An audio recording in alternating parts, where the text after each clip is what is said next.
Estamos de volta com o TVA Notícias, que dá início hoje à série de entrevistas com 10 candidatos ao Senado Federal. O primeiro entrevistado é Marcos Maurício, do Partido Democracia Cristã, o DC. A ordem das entrevistas foi definida por meio de sorteio realizado aqui no IRDEB, com a presença de representantes dos candidatos. A última entrevista será realizada no dia 18 de setembro. A ordem dessas entrevistas e o nome de cada candidato podem ser conferidos no nosso site ou nas nossas redes sociais. Além do canal 10.1, todas as entrevistas serão transmitidas ao vivo pelo nosso Facebook e também pelo nosso portal. Foram definidos 10 temas. São eles: reforma tributária, reforma política, justiça, investimentos públicos, reforma trabalhista, reforma da Previdência, segurança pública, saúde, educação e também sobre a coligação que o candidato faz parte nessas eleições. Cada candidato vai responder a 7 perguntas que eles mesmos vão sortear na hora aqui no estúdio. No total, serão disponibilizados 2 minutos para cada tema sorteado, mais 3 minutos para as considerações finais, totalizando 20 minutos. O candidato pelo DC, Marcos Maurício, é baiano, tem 44 anos, funcionário público, bacharel em Direito e em Administração com análise de sistemas, pós-graduado em Auditoria Fisco-Contábil. Ex-presidente da Federação Nordestina dos Policiais Civis e atual coordenador político da Confederação Brasileira dos Trabalhadores da Polícia Civil. O candidato está à frente da gestão do Sindicato dos Policiais Civis da Bahia há 9 anos. Boa noite. Seja bem-vindo, por favor. A primeira pergunta. Nossa, que pegar aqui. Pegou 2, né? Peguei 2. Vamos lá. Investimentos públicos. Bem, o Congresso Nacional aprovou em 2017, candidato, uma emenda constitucional que congela o aumento de investimentos públicos pelos próximos 20 anos. Qual sua avaliação sobre essa decisão? O senhor tem uma proposta para mudar esse cenário? Bom, é que eu considero que a emenda constitucional número 95, que é essa emenda exatamente que restringiu os gastos públicos, ela foi infeliz. Mas infeliz em 2 aspectos. O primeiro, na questão do gasto público com educação e saúde. Aí não tem o que se falar com relação a isso. Deveria ser desvinculado esses 2, por quê? Porque são verbas tarimbadas, verbas que são carimbadas. O que é que acontece com isso? Com essa emenda constitucional, o valor que é aumentado e corrigido é o valor da inflação. E aí você tem naturalmente, ao longo desses 20 anos, uma diminuição do gasto com a educação e com a saúde. Nós vivemos hoje numa situação muito caótica. O Brasil hoje existe uma política educacional muito ruim para a educação pública e não desenvolve o ser humano. Nossa política de saúde também é muito ruim. Você está vendo aqui na Bahia o que foi publicado na questão da regulação. A regulação hoje está matando, não só na Bahia, mas em todo o Brasil. Bom, a proposta que nós temos é desvincular essa questão da educação e da saúde e criar um outro investimento em cima da área de segurança pública. Ok. Vamos ao próximo tema.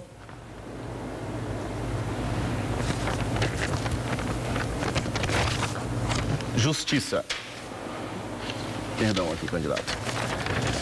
Bom, qual sua avaliação sobre o sistema jurídico do Brasil? O que é preciso fazer para que a nossa justiça seja mais ágil e eficaz? Bom, se nós avaliarmos o sistema jurídico brasileiro, é um sistema com 5 sistemas. Tem um germânico, tem um common law, tem um civil law, mas o maior problema do Brasil hoje é a burocratização do sistema. Né? Nós temos diversas séries de recursos e esses recursos às vezes atrapalham realmente a questão da justiça. E isso tudo emperra todo um processo. Então, nossa proposta dentro do Senado Federal é exatamente debater a desburocratização do sistema judiciário brasileiro, fazer uma reforma ampla com relação aos recursos, porque com relação aos recursos, tem recursos que realmente são protelatórios. Né? Por exemplo, a questão, vamos pegar a emenda dos Estados Unidos. Hoje, um juiz de primeiro grau nos Estados Unidos consegue barrar uma decisão do presidente da República. Aqui não conseguimos fazer isso. Nós temos que realmente pegar exemplos de fora e aplicar no próprio Brasil. O Brasil hoje tem que ter um sistema jurídico muito mais eficaz, desburocratizado, com o maior poder de decisão do juiz. Ok. O senhor ainda tem mais 1 minuto, mas vamos ao próximo tema. Você já concluiu sua resposta? Concluí. Ok, claro. Vamos ao próximo tema.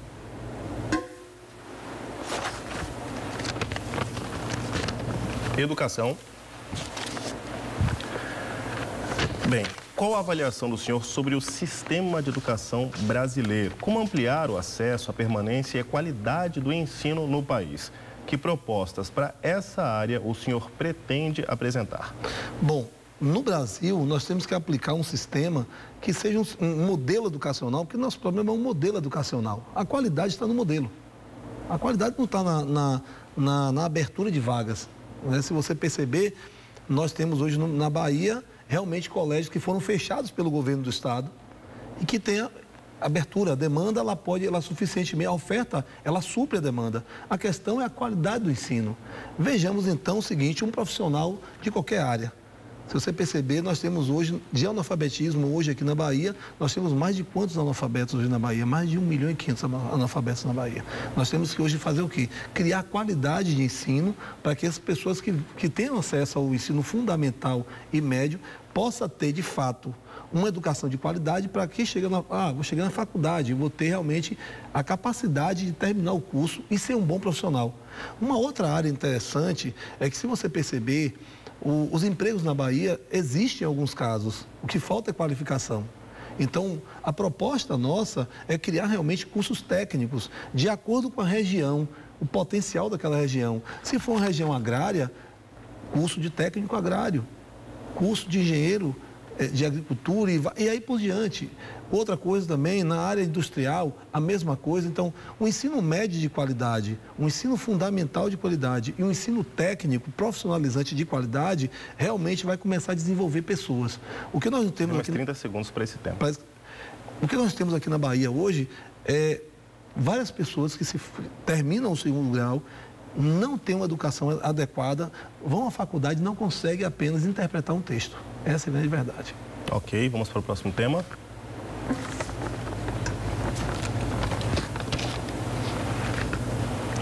Quarta pergunta, segurança pública. São 2 minutos para a resposta. Bom, no Brasil, são mais de 60.000 assassinatos por ano. Quais são as suas propostas para a área da segurança pública para o Nordeste, que é uma região com maior índice de homicídios do Brasil? Bom, nós temos 2 pontos. Um ponto preventivo e um outro repressivo.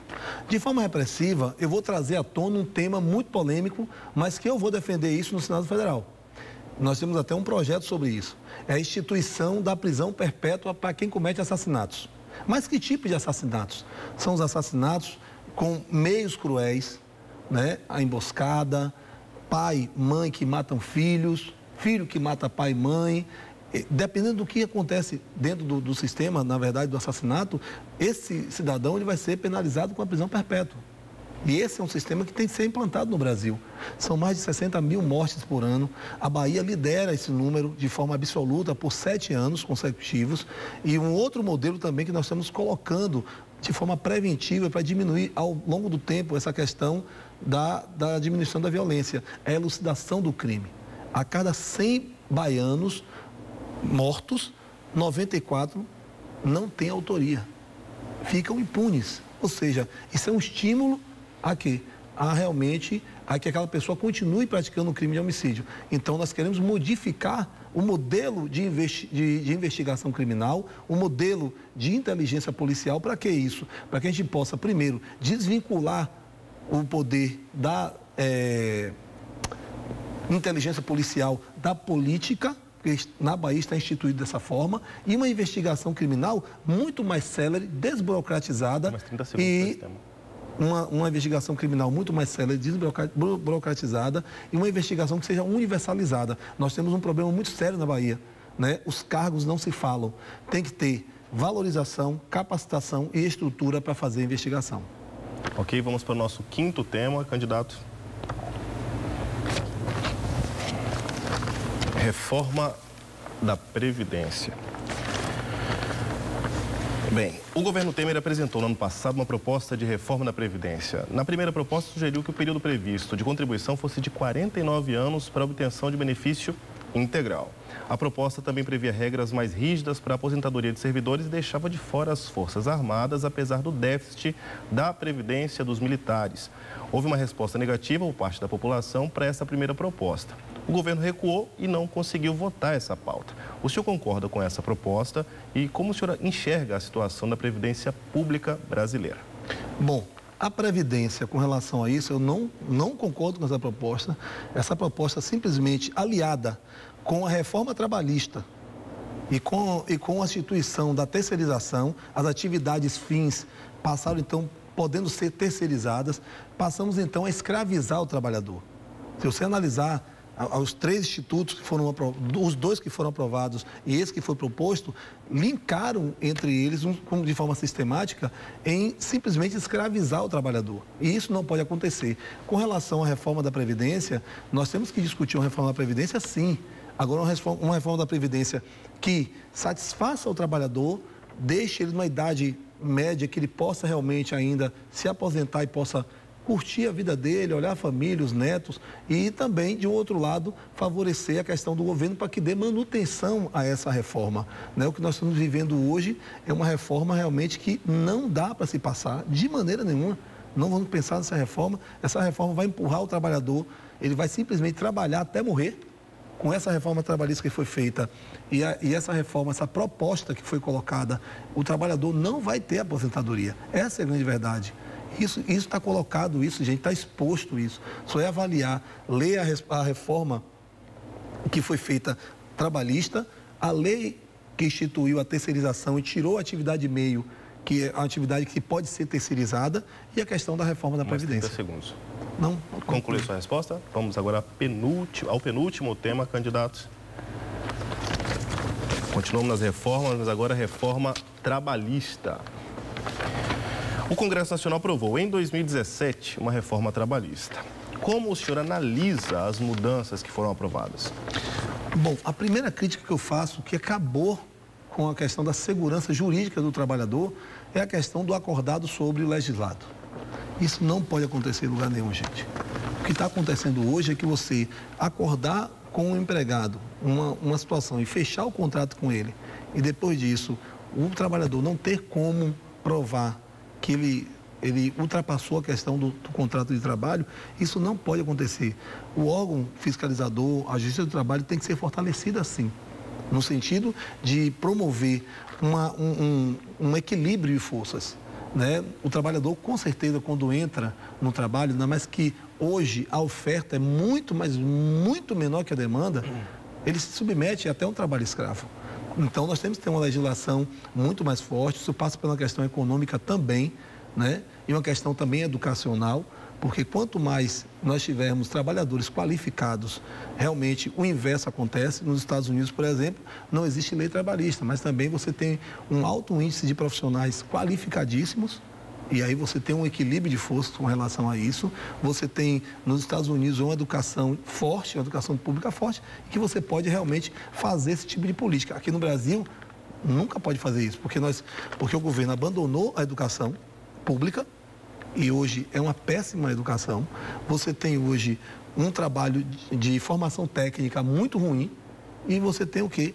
Uma tropa de desempregados no Brasil e na Bahia que estão hoje pedindo, pelo amor de Deus, que encontrem uma vaga de trabalho, qualquer coisa para fazer, para poder ganhar o dinheiro para sobreviver com a família. Então, esse tipo de comportamento, nós temos que banir isso aqui. Isso aqui não presta, temos que jogar fora e refazer de novo. Ok, candidato, vamos para a nossa último tema, última resposta. Vamos lá. Coligação, ok? Bem, o senhor participa de uma coligação estadual e apoia um candidato a presidente. Quais são os seus candidatos e por que o senhor considera que eles são os melhores candidatos para governar o nosso estado e também presidir o Brasil? Bom, a minha coligação, eu sou Democracia Cristã. Aqui na Bahia nós fizemos uma coligação com o MDB. Nós temos candidato a presidente da República, chama-se José Maria Imael, que é um candidato preparadíssimo, foi deputado constituinte. Uma coisa interessante, foi ele que colocou 146 artigos na Constituição Federal, essa nossa que está aí, garantindo direito ao trabalhador, garantindo direitos à questão do investimento no turismo, na agricultura. Então, José Maria Imael hoje é um candidato fortíssimo. A sociedade tem que entender isso, entender e começar a prestar atenção nos debates, se envolver na vida política, que é assim que ela vai começar a perceber e separar o joio do trigo. Aqui na Bahia nós temos um candidato também com muito conhecimento, chama-se João Santana. João Santana foi ministro da Integração Nacional, conhecedor das realidades do povo baiano, conhecedor do sofrimento do povo baiano, saiu do Ministério da Integração Nacional sem uma mácula.